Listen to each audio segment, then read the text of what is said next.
Welcome back. My name is Rob Cornick and I'll be your instructor for this lesson. In this lesson, we'll learn to operate the camera and LED lights.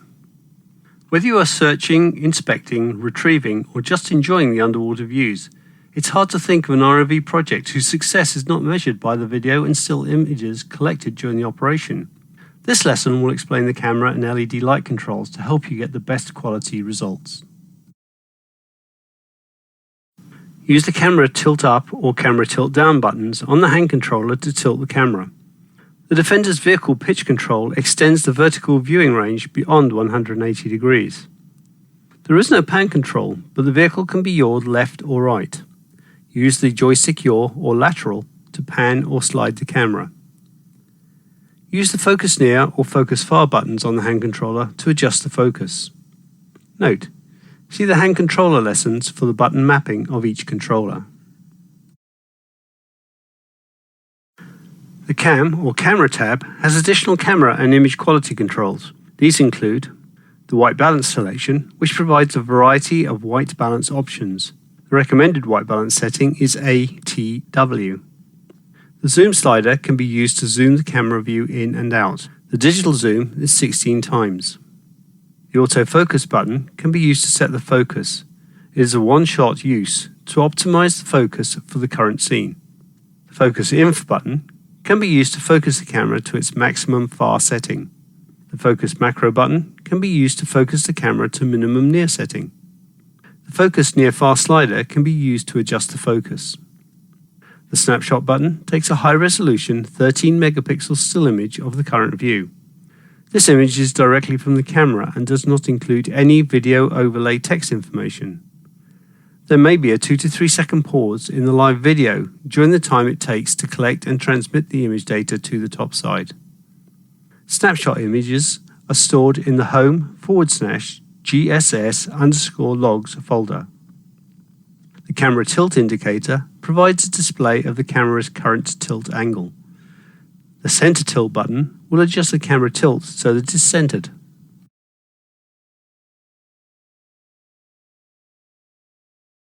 Each light includes two banks of LED emitters.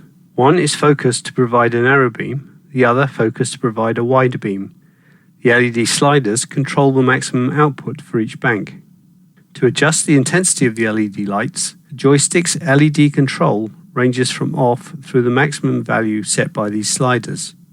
For example, if the narrow beam is set to 50% and the wide beam is set to 80%, but the joystick setting is at 50%, the narrow beam will be at 25% of its maximum value and the wide beam at 40%. The joystick intensity will never be more than the value set by the sliders. The startup default is 20% for each beam. The gang button can be used to set or adjust both sliders to the same value. Note: when operating in strong currents, having the LED sliders set to 100% will reduce the power available to the thrusters when the lights are on full. If you want maximum thrust, you should turn down the lights or reduce the sliders. Note: see the hand controller lessons for the button mapping of each controller.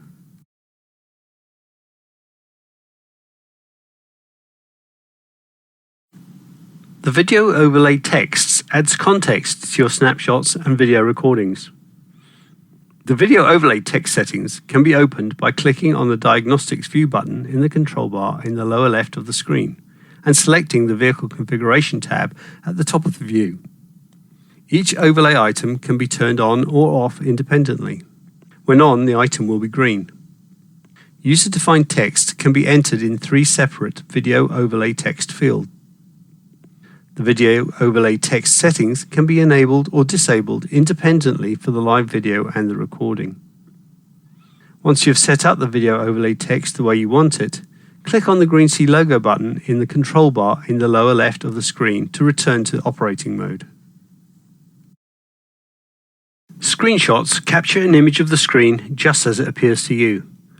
The view selection, default, map, sonar or video can be changed using the F1 to F5 function keys. The following methods can be used to capture a screenshot.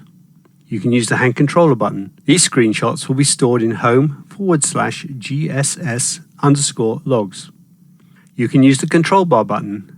These screenshots will also be stored in home/GSS_logs. You can use the keyboard print screen key. These screenshots will be stored in home/pictures because this is an operating system function. The resolution of the screenshots is based on the current screen resolution setting of the operating system. The default resolution is 1920 by 1080 pixels, otherwise known as 1080p. High-resolution still images can be recorded using the Snapshot button on the Camera tab. The following notes about snapshots are repeated here. The video text overlay is not recorded. The live feed may pause for 2 to 3 seconds while the video is being transmitted. The image files are stored in home/GSS_logs. The image resolution is 13 megapixels. Recording can be started and stopped using the hand controller button or the control bar record button. When recording, the control bar record button will be green and the word logging will be displayed at the top of the map view. When recording, the following files are created and stored in home/GSS_logs. Video, which will be recorded as a .mp4. Sonar, which will be recorded as a .mp4.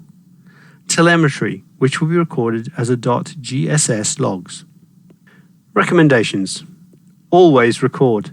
Missing an opportunity is much worse than deleting some unneeded videos. Take snapshots as index markers to the video timeline. You can queue up the video to match the timestamp. Note: see the hand controller lessons for the button mapping of each controller. Thank you for watching. For a more interactive training session and a printable version of these lessons, please click the link in the description below to be directed to our video training library at download.videoray.com/training/VTL.